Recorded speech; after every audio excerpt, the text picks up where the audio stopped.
오늘 로마서 2장 6절부터 11절까지 말씀을 통해서 삶, 구원의 증거라는 제목으로 말씀을 증거하겠습니다.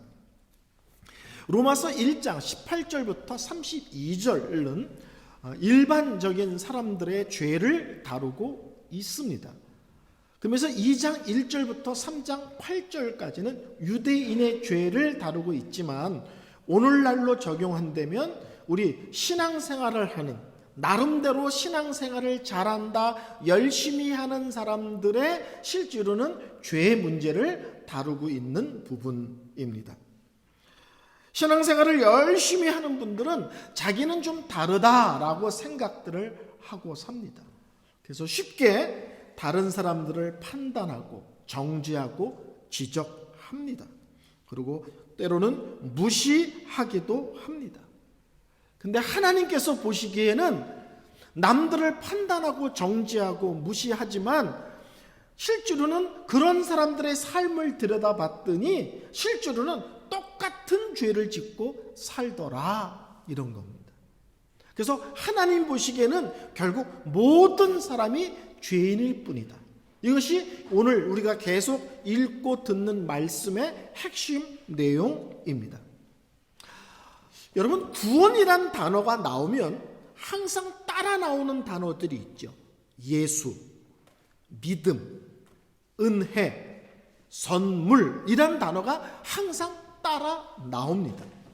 구원이라는 것은 내가 스스로 죄를 해결하거나 내 스스로 구원받을 능력이 눈꼽만큼도 전혀 없음을 전제하는 것입니다. 나는 죄인입니다. 나는 이 죄를 해결할 방법이 없습니다. 나는 죄를 안 짓고 살 수도 없습니다. 나는 심각한 문제에 직면한 그런, 마치 영적으로 말하면 벼랑 끝에 서 있는 절망에 빠진 존재일 뿐입니다.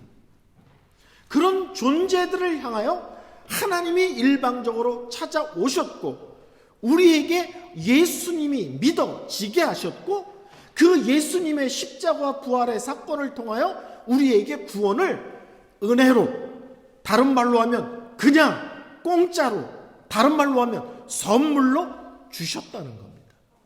그래서 항상 구원이란 말이 나오면 예수의 십자가와 부활이 나올 수밖에 없고 은혜라는 단어가 나올 수밖에 없고 믿음이라는 단어가 나올 수밖에 없고 선물이라는 단어가 나올 수밖에 없다는 거예요. 쉽게 말하면 구원은 다른 말로 하면, 한마디로 하면 하나님이 다 하셨다, 예수 그리스도 안에서. 그리고 우리에게 그것을 그냥 선물로 주셨다라는 것을 의미합니다. 근데 성경을 보면 이해할 수 없는 내용이 곳곳에서 나옵니다. 그것이 뭐냐면 심판을 하신다는데 꼭 심판은 행위를 따라 하신다라고 계속 얘기하고 있다는 거예요. 오늘 본문도 실제로는 그 얘기를 하고 있습니다. 구원을 예수 그리스도 안에서 은혜로 나에게 선물로 주셨다는데 심판 얘기를 할 때는 꼭 행위를 갖고 심판하신다는 거예요. 이 두 얘기가 모순처럼 들립니다. 그래서 많은 사람들이 로마서와 야고보서가 충돌한다는 오해, 착각들을 많이 했었습니다. 로마서는 믿음을 강조하는데 야고보서는 행위를 강조하거든요. 이 두 개가 실제로는 다른 얘기인데 왜 성경 안에 다른 얘기를 하고 있을까? 이것에 대한 고민들이 많이 있었습니다. 자, 왜 그럴까요? 오늘 성경을 보면 첫 번째 다루고 있는 내용이 심판의 내용입니다. 하나님이 우리를 심판하시는데 그 내용이 뭐냐면 어떻게 살았느냐 하는 것을 갖고 심판하신다는 거예요. 여러분, 믿음은요 안 보입니다. 제가 20살 때 우리 교회 청년에게 겁없이 너는 믿음이 없어서 문제야 라고 얘기를 했더니 그 아이가 저한테 대놓고 그러더라고요. 그럼 네 믿음 꺼내놔봐 그러더라고요. 제가 겁없이 믿음이 없다니까 그러면 네 믿음을 꺼내라 보라는 거예요. 내가 여기서 꺼내는데 안 꺼내지는 거예요. 이게 믿음은 무엇으로 보여지냐는 거예요.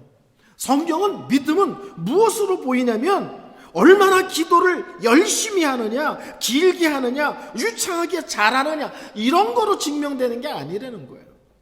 성경 퀴즈를 내서 예수님의 12제자, 베드로와 안드레, 야고보, 12명의 이름을 막 숨도 안 쉬고 대고 그런 것으로 믿음이 좋다라고 말하지 않는다는 거예요. 금식 기도를 몇 번 했느냐. 제가 아는 분은요, 40일 금식 기도를 3번 했는데 명함에다가 새기고 다니는 분을 봤어요. 40일 기도 3번 성공, 이게 명함에다가. 쉽게 말하면 종교 행위를 가지고 우리의 믿음을 우리는 증명하려고 애를 씁니다. 나는 기도 많이 해. 난 성경을 많이 알아. 난 금식기도, 산기도, 새벽기도 뭐 이런 거 많이, 이런 것으로 자꾸 자신의 믿음을 증명하려고 하지만 성경에서는 믿음은 삶의 내용과 성품 또는 믿음의 인격을 갖고 증명된다라고 말씀하고 있다는 거예요. 종교 행위로, 일로 자기를 증명하지 말라는 겁니다. 무엇으로 증명하느냐? 예수를 만났기 때문에 내가 어떻게 변했는지에 대한 그 변화에 대한 됨됨이로 믿음은 확인되고 증명된다라고 말씀합니다. 여러분, 예수 믿고 변하셨습니까? 예수 믿고 변하셨어요? 가치관이 변하셨습니까? 옛날에 좋아했던 것과 지금 내가 너무 중요하게 여기고 내가 목숨을 걸고 내가 집중하고 내가 생각하고 이런 것들이 바뀌셨어요? 성품이 바뀌셨습니까?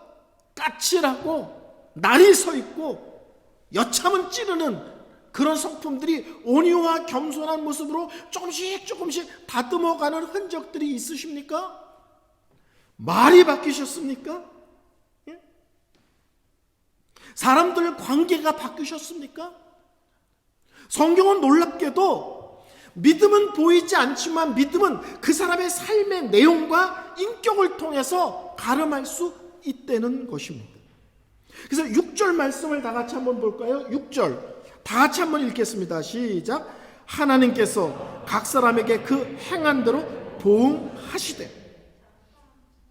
성도 여러분, 행위로 구원받는 것 아닙니다. 행위로라는 것은 내가 열심히 노력해서 내가 선한 일을 해서 내가 윤리 도덕적이 되면 내가 어려운 사람을 잘 도와주면 이 모든 것을 포함하는 게 행위로라는 단위예요.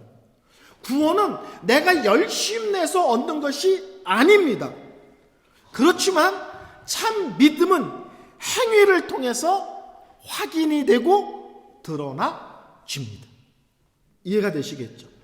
내가 무언가를 열심히 해서 하나님한테 점수를 따서 구원을 얻는 것은 아니지만 정말 예수를 만났다면, 정말 하나님의 은혜와 사랑과 긍휼을 체험했다면 하나님을 만난 자, 은혜를 깊이 체험한 사람은 체험한 사람의 삶이 있을 수밖에 없다는 것입니다.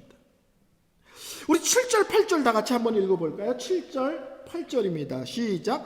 참고 선을 행하여 영광과 존귀와 썩지 아니하는 것을 구하는 자들에게는 영생으로 하시고 오직 당을 지어 진리를 따르지 아니하고 불의를 따르는 자에게는 진노와 분노로 하시느니라.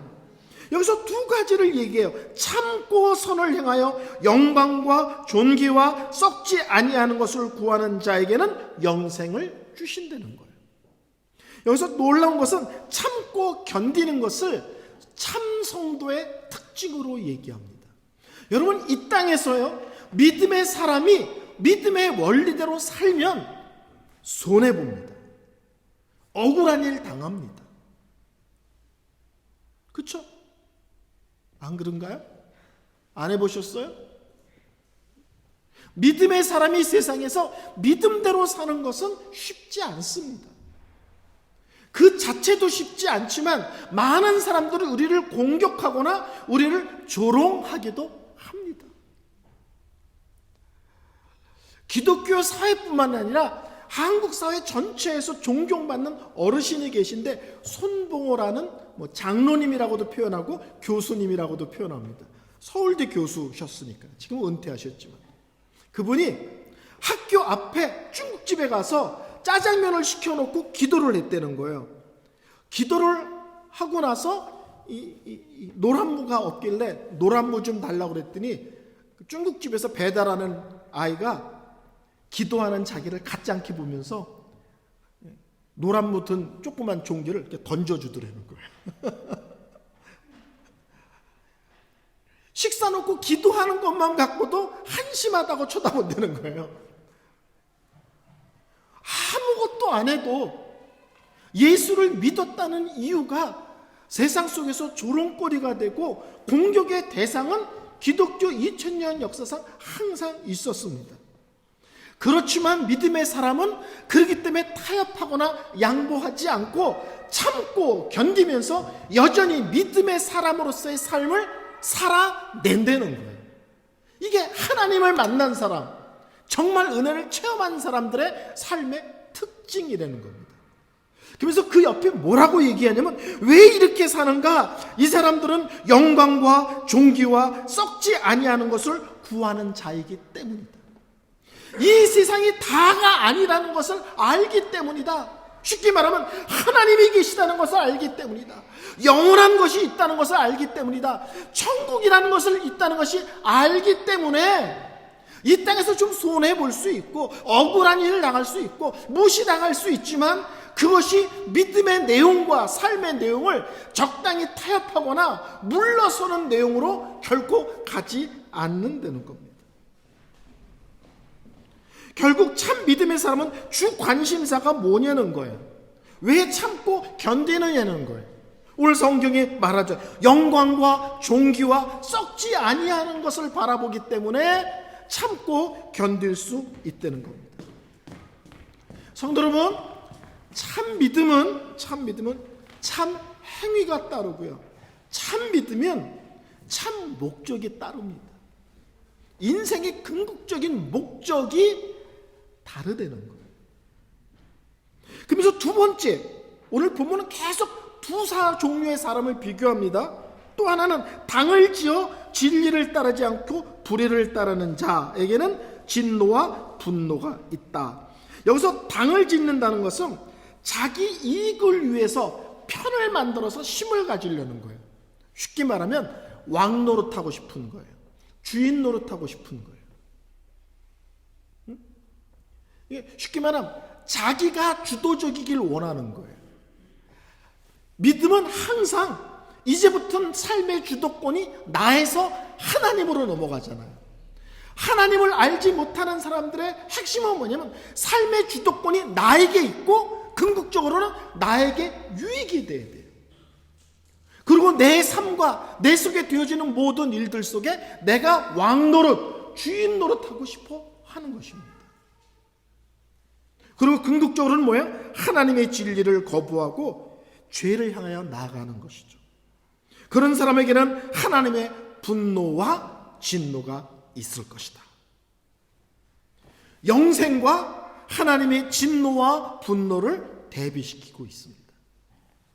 자, 두 번째로는 그럼 심판의 대상은 누구냐? 심판의 대상. 우리 9절 10절 다 같이 읽어보십시다. 9절 10절 시작. 악을 행하는 각 사람의 영에는 환난과 공고가 있으리니 먼저는 유대인에게요 그리고 헬라인에게며 선을 행하는 각 사람에게는 영광과 존귀와 평강이 있으리니 먼저는 유대인에게요 그리고 헬라인에게라. 로마서에서 아주 자주 나옵니다. 먼저는 유대인에게요 그 다음은 헬라인에게요. 이게 쉽게 말하면 모든 사람이라는 것을 표현하는 로마서의 바울식 표현입니다. 심판은 누가 받느냐? 하나님을 잘 알고 신앙의 열심이라고 주장하는 유대인이나 하나님을 전혀 알지 못하고 이방의 우상 속에 빠져 사는 일반적인 사람들이나 하나님 앞에서는 모두 다 심판의 대상자일 뿐이라는 거예요. 근데 어떻게 해요? 끊임없이 강조합니다. 행한 대로. 유대인들은 나는 아브라함의 자손이야. 이게 아주 그냥 자랑이야, 자랑. 여러분들이 저를 우습게 알아서 그렇지 제가 이래봬도 2조 500년 왕조의 피를 갖고 태어난, 저는 몰랐어요. 내가 광화문에서 태어난 게 그게 우연이 아니더라고. 아유, 우리 동네가 그냥 왕궁이야, 그냥. 제가 옛날에 어렸을 때 청와대 정문 맞은편에 살았거든요. 청와대에서 제가 썰매 타고 놀았습니다. 어린 학생들은 모를 거예요. 김신조라는 사람이 북한의 인민군들이 완전 무장하고 청와대 뒷산까지 밀고 내려온 적이 있어요. 그 이후에 그 지역 전체를 폐쇄시켰거든요. 그 전까지 제가 청와대 마당에서 썰매 타고 놀았습니다. 그게 우연이겠어요? 뭔 말인지 아시겠죠? 유대인들은 무슨 얘기만 하면 이 사람, 나 아브라함의 자손이야 이 사람아, 나 유대인이야 이 사람아, 또 자기네 지파, 난 무슨 지파, 이게 자랑이야. 오늘 얘기가 계속 뭐냐면 유대인들을 향하여 혈통을 얘기하고 가문을 얘기하고 집안을 얘기하고 그것을 갖고 마치 그것이 믿음을 대신할 수 있는 것이냐 생각하는 유대인들을 향하여, 그거 말고 우리 식구라면 계급장 다 띄고, 그래 너 요새 어떻게 살고 있는데, 이 얘기를 묻고 있는 거예요. 계급장 다 띄고 너 요새 어떻게 살고 있는데. 제가 이래봬도 금식기도를 40일 알았어. 그 금식기도 내려놓고 그 기도한 다음에 너 어떻게 살았는데. 제가 올해 성경을 10번 읽었습니다. 아이고 장하다. 근데 10번 읽었는데 그래서 뭐가 변했는데. 우리는 10번 읽었다가 핵심이잖아요. 하나님의 관심은 그래서 뭐가 달라졌는데. 열심히 기도했습니다. 그래 좋아. 그래서 뭐가 달라졌는데. 교회를 잘 섬겼습니다. 감사하고 귀한 일이죠. 그런데 궁극적으로 교회 일이 목적이 아니잖아요. 공동체를 섬기는 과정에서 네가 어느 부분이 다듬어졌는데. 그래서 오늘 본문도 또 똑같이 또 악을 행하는 자와 선을 행하는 자를 또 거론하십니다. 그래서 선을 행하는 자에게는 앞부분은 영생이라고 얘기했는데 오늘은 구체적으로 얘기합니다. 영광과 존귀와 평강을 허락하신다는 거예요. 하나님의 믿는 자로서 믿음의 사람을 참고 견디며 뚝심 있게 살아내는 자에게는 영광을, 쉽게 말하면 하나님이 높여주심을, 존귀를 하나님이 인정해 주심을, 평안을, 여러분 예수를 믿고 그 안에서 주시는 참 복 중에 하나가 자유와 평안입니다. 그렇죠? 죄와 죽음과 마귀의 권세로부터 자유로워지고 영적인 어둠의 권세가 물러나고 하나님의 은혜가 나를 지배할 때 주시는 것들 중에 하나가 그리스도 안에서의 하늘의 평안을 누리고 맛보는 거죠. 본문이 재밌죠? 안 재밌어요? 어떤 억울함과 손해가 있어도 믿음의 삶을 사는 자에게는 60평 이상의 아파트와 모든 자녀의 유학과 남편의 승진을 보장하며, 이렇게 말하지 않아요. 뭐가 복이냐는 거예요. 하나님의 손으로 너를 높여주는 것과 사람이 인정해주는 것이 아니라 하나님이 너를 인정해주는 것과 이 불확실한 세상 속에서 하늘의 평강이 너의 마음 중심을 지배하는 것. 이것이 실제로는 모든 것을 갖고 있어도 행복하지 않다고 생각하는 많은 사람들 앞에 왜 예수가 답이고 하나님이 답이고 은혜가 답인지에 대한 얘기예요.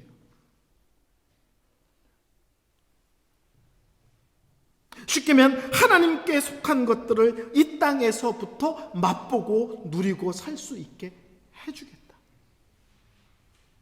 악을 행하는 모든 자에게는 환난과 곤고, 하나님을 알지 못하면 그 사람은 죄가, 마귀가, 죽음에 대한 두려움이, 이 모든 것을 한멍두로 이렇게 뭉뚱그려 얘기하면 어둠이 그들의 삶의 정입니다. 하나님을 만난 삶을 빛이라고 설명한다면 하나님이 없는 삶은 이 세상을 창조한 절대자가 있는데 절대자가 누군지를 몰라. 이 세상이 단주하는데 이 세상이 다가 아니야. 천국과 지옥이 있는데 천국이 있고 지옥이 있는지도 모르고 살아. 여러분 인생 살아보면요, 저는 이제 한 30년 남았지만 진짜 생각보다 참 금방입니다. 저희 어머니가 93세 돌아가셨는데요, 90대 때 아주 자주 이 말씀을 저에게 하셨어요. 내가 80대는 날아다녔는데. 우리 어머니가 80에 날아다니신 분입니다. 그렇게 건강하셨는데 눈 깜짝 사이에 건강을 잃으시더라고요. 그리고 한순간에 이 세상을 떠나시더라고요. 펄펄 뛰고 날든 사람도 성경은 길어야 100년이다. 근데 영원한 것이 있다는 것을 알고 사는 사람과 이 세상이 다라고 생각하는 사람의 삶은 삶의 차원이 다르다는 거예요. 그래서 그 사람들에게는 하나님을 알지 못하는 삶 자체가 실제로는 환난이고 공고입니다. 오늘 두 가지를 비교하는 것 아시겠죠? 앞에 악을 행하고 선을 행하는 자, 다시 악을 행하고 선을 행하는 자. 그러면서 두 가지를 얘기해요. 이 땅에서 영광과 존귀와 그 다음에 평강을 맛보고 궁극적으로는 영생이. 이것은 정말 하나님을 아는 자의 삶 속에서 나타나는 열매고 결과다. 그러나 하나님을 알지 못하는 사람들의 삶은 이 땅에서 환난과 공고, 항상 피곤한 거야. 뭔가를 가지고 있는 듯한데 만족이 없고, 참 행복이 없고, 참 평안이 없고, 참 기쁨이 없는 거야. 항상 바쁘고 쫓아다니기만 하는 거야. 그리고 항상 마음이 공허한 거죠. 궁극적으로는요, 분노와 진노. 이 성경에서 지옥을 표현할 때 쓰는 단어입니다. 이 땅에서는 참 피곤한 인생을 살고 궁극적으로는 지옥이 끝이다 라고 얘기를 합니다. 세 번째 결론 이렇게 얘기합니다. 심판의 기준이 뭐냐? 11절 다 같이 읽어보겠습니다. 11절 시작. 이는 하나님께서 외모로 사람을 취하지 아니하십니다. 우리 하나님은 편파적이거나 치우치지 않습니다. 너 고향이 어디야? 이런 거 따지지 않습니다. 너 어느 학교 나왔어? 이런 것 따라서 치우치지 않습니다. 우리는 겉과 속이 얼마든지 다를 수 있어요.